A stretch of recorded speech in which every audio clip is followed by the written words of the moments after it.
There are roughly 90 species of whales, dolphins and porpoises worldwide, known collectively as cetaceans. All are under threat to a certain degree, but some are among the planet's most endangered species. Entanglement in fishing gear, known as fisheries bycatch, is the single biggest threat to whales, dolphins and porpoises, killing an estimated 300,000 every year. Many types of whales were hunted to near extinction in the 20th century for meat and blubber used to make soap and fuel. This led to an international moratorium on commercial whaling, which came into force in 1986, introduced by the International Whaling Commission, the body which regulates whaling. But hundreds of whales are still killed every year, mainly by Norway, Iceland and Japan, exploiting legal loopholes.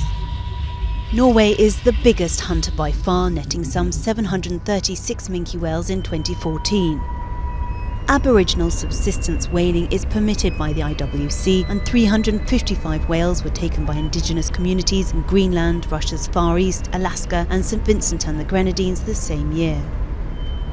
Japan is a signatory to the IWC moratorium and says it only kills whales for the purposes of scientific research. But in 2014, the UN's International Court of Justice ordered Tokyo to end the Antarctic hunt because it was a facade for commercial whaling. The ruling prompted Japan to cancel that season's hunt, but it resumed whaling the following year under a new program with a 2/3 reduction in the target catch number, saying the fresh plan was genuinely scientific. Opponents of whaling, which can include the use of exploding harpoons, say it's inhumane, often subjecting whales to a long and painful death. At the same time, the whaling industry is in decline and the demand for meat is falling. Other threats to the whale populations include oil exploration, polluted seas, loss of habitat and diminishing food supplies. But it's not all bad news. In 2016, the National Oceanic and Atmospheric Administration announced that most populations of humpback whales are no longer on the United States endangered species list thanks to international conservation efforts.